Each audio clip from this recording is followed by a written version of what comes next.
In the meantime, let's have a look at what to watch on the big screen of the course of the weekend. Our film man is Van Connor. Van, hi, buddy. And a good evening to you, Darryl. Can we just start with the news that I know you've talked about this a couple of times already today, haven't you? But I'd be quite interested to pick your brains myself on the changes for Bond. Just sort of anticipated, I think, in light of the coronavirus outbreak. It's been pushed back until November, I think. Is that right? Yeah, it is until November, which weirdly does actually put it where the Bond films are normally released. Like, for 20 years, Bond movies have been associated with, if not so much winter, then at least late autumn. So this was going to be an exception anyway. It's now going to be more in the normal time slot. Right. Is that the right thing to do, do you think? What's the sense behind that? Well, there were issues already. Prior to them actually postponing the film, they've been forced to cancel the press junket in China. They were planning on doing quite a big press tour of China for it because China represents so much to, the Hollywood sort of economic system nowadays, that not having that was, quite a dark stain on, the potential, the box office potential of the film globally. Doing this now really is playing into the idea that a lot of people are, they're shutting down traveling, and there are companies that are closing down as a precautionary measure. For instance, today, Sony closed their London offices as a precautionary measure, and, people are not willing to travel across the world, or they're not willing to, attend lavish functions with large groups of people. So I think maybe it may be for the best in this case. If it's going to make everyone feel better, and the film would have been released there on any other time anyway, then it probably is for the best. So they're basically worried about people not going to the cinema during this period. There is that. It's let's not forget that one of the most famous virus movies in history centres around the moment in which a cinema literally gets infected. Right. Well, yeah. I suppose that's a close proximity to other people for a long period of time, I guess, isn't it? So, yeah, makes sense, I guess. I'm pretty sure most illnesses I've ever had I've contracted from cinemas. I'm sure. Right, let's get into what's on the big screen this week. We're going to start with Military Wives, is that right? Yes, so Military Wives is a new film from Peter Cattaneo, who I didn't know his name offhand. And I realized I knew it from somewhere. I couldn't quite place it. Turns out he directed The Full Monty like 23 years ago. And you see Military Wives, which is based on the true story of the Army Wives Choir from that BBC series, The Choir. It became kind of a big story at the time. And it's essentially a sort of fictionalized retelling. It stars Kristen Scott Thomas as a colonel's wife. It stars Sharon Horgan as, I think, the second-in-command's wife. They are sort of polar opposites. They're chalk and cheese. Kristen Scott Thomas is prim and proper. Sharon Horgan's a bit more every woman, runs the local shop. And they are forced to team up as part of their duties for the other wives of the unit to stage a women's choir that then winds up garnering attention and gets them a gig performing at the Royal Albert Hall. And I've got a clip for you of these two ladies just coming to blows as they do in their own verbal fashion. They need something to focus on. I think Afghan is enough. No, besides that, they need something to work on collectively, a project, something that brings them together. Look, if you think singing Onward Christian Soldiers is what the women need, then you're more out of touch than I thought. I am simply trying to do my duty as Colonel's wife to the best of my ability. Do it. Just go ahead. You don't need my permission. We both know the women won't join if you don't. I'm quite aware of how they feel about me. Listen, I know you still want to be part of the gang, but unfortunately, you have a leadership role on this tour, and that means responsibilities. You may not need the choir, Lisa, but those women do. Nice English drama. I like it.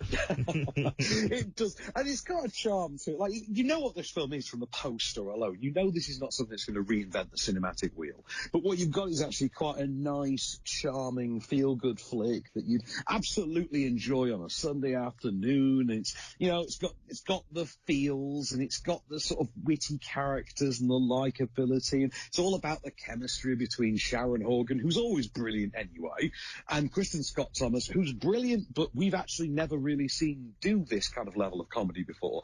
And the pair of them are so good that they elevate it above what otherwise would have been quite a soldier kind of a feel. Also, it's got Jason Fleming just stealing every scene that he's in. It's just a great time. I had a really good time with it. I'd recommend it. It feels very kind of like Calendar Girls, sort of like classic British, some good British stars in it. Nice feel-good story, done. Yeah, absolutely. That's probably the perfect way to put it. I I'd say, if you're looking for a nice, pleasant Sunday afternoon at the pictures this weekend, this is one you should absolutely check out. Okay, let's talk about Photograph as well then, shall we? So, The Photograph, a new movie from Stella Meggy, who I know as having directed Everything a few years ago, which is sort of a Fault in Our Stars level sort of teen drama for Warner Brothers. This is effectively the story of a recently bereaved young woman. Her photographer mother has passed away. She's going through her belongings. She's played by Issa Rae from Insecure. She's going through her mother's belongings. She finds a unique photograph that then ties into a profile piece being put together on her mother by a sort of up-and-coming journalist played by Lakeith Stanfield, who most of us, I think, remember from that iconic moment in Get Out and recently Sorry for Bothering You. The pair enter into a relationship that sort of opens their world and forces them to address the issues that they each have in turn. Now, I've got a clip for you of them having just really gotten together but meeting Lakeith's brother for the first time. Y'all came in that storm. That storm is crazy. What'd y'all do when the power went out today? Okay,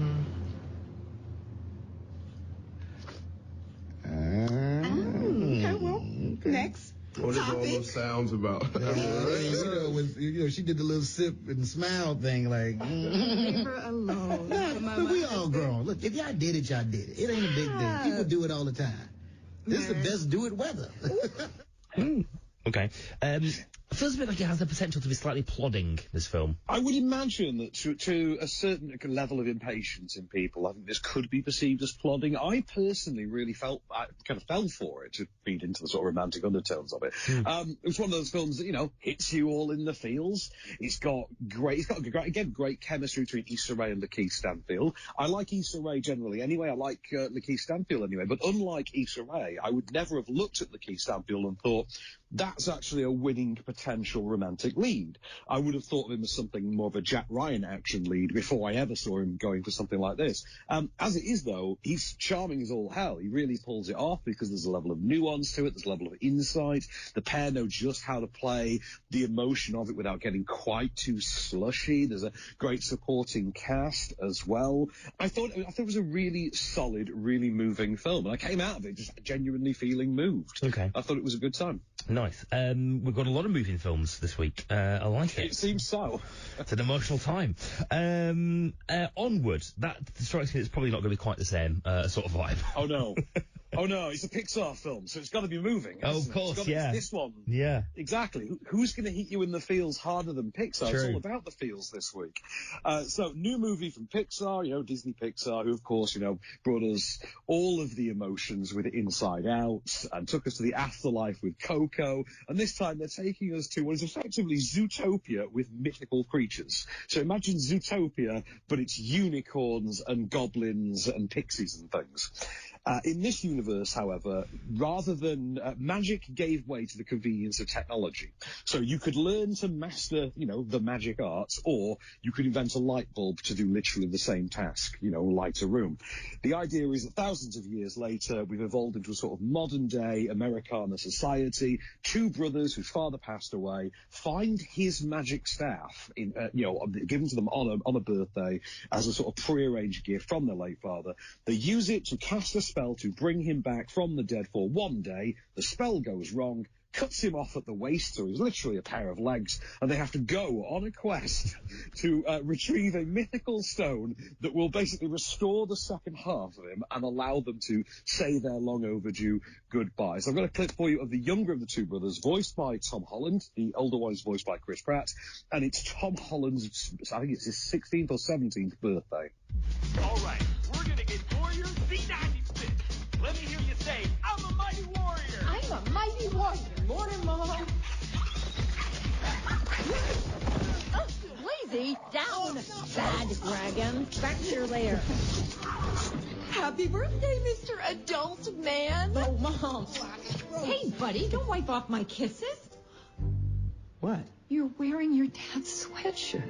Oh, Finally fits. Oh, my little chubby cheeks is all grown up. Okay, Mom, I try to eat something before school. It's got all the ingredients there, hasn't it? It really has. The mum there is voiced by Julia Louis-Dreyfus. It's also got the talents of Octavia Spencer in there, who's absolute scene stealer as a character named Corey. It's a really solid film. I mean, you can make comparisons with it. The setup is very Zootopia with mythical creatures. The plot is kind of Weekend at Bernie's meets Orange County, complete with Chris Pratt playing basically every Jack Black character ever. And the chemistry between Tom Holland and Chris Pratt is quite palpable. There's a very solid brother dynamic. There is a lot of emotionality to it. It deals with, themes of father and son, of, loss of a parent, of loss in general, but also that relationship between brothers. And because of because they have worked together before, they've worked on the Marvel movies together once or twice as well. The pair do riff off of each other rather solidly. You will shed more than your share of tears because, again, Pixar film. But I will say I thought it was a really, really great movie. I thought this was a solid 5-star film. There were a lot of people basically sort of saying ahead of time, this wasn't one of the better ones. This was no Inside Out. I disagree. I think this is a really solid Pixar effort. It's not one of the all-time greats. It's not Inside Out or Up or even WALL-E, but I do think this is a cut above some of the ones. It's kind of a lot like Brave in that it's got a setup that's really just the baseline for then a wacky comedic adventure. But I haven't enjoyed anything mythical or fairy tale based to this degree since I think the first Shrek, and that was 20 years ago now. I was looking at the plot of this. I'm thinking it sort of feels somewhere between simplistic and overly complicated, which I know that sounds like a very strange thing to say, but it's sort of like there are some elements of it that just feel like sort of too weird, and there are other bits that I can sort of see why they would go down that. Do you see what I mean? I'm not quite sure if I'm sold on the plot. Put it that way. Yeah, I know what you mean, but again, I draw the comparison to Brave with that, because Brave was, I think, marketed as it's in this Scottish, medieval type kingdom. That's the movie. This was sort of marketed on the idea of this is in the fairy tale Zootopia kind of world movie. But in the same way that Brave then became a body swap kind of a movie, this sort of effectively becomes Weekend at Bernie's. And I have a lot of time for the idea that Disney and Pixar would sink 2 or 3 years into literally animating a children's version of Weekend at Bernie's, because that is the most bonkers thing I've ever heard. Yeah, quite. There was a lawsuit about this as well, wasn't there? Did I hear something about that? A legal challenge against this film? To be fair, with animated films that do there's always overlap with these, because they take so long to get made as well, and they go through so many writers, a lot of these ideas do get recycled. Right, okay. So it's not particularly that uncommon. Right, it's more suspicious when it happens in live action, to be honest. Yeah, quite. Van, thank you very much, my friend. Always nice to catch up. Pleasure, and until the next time, good sir. Van Connor with us on Talk Radio this morning. It's 3:34. Just more on this breaking news story.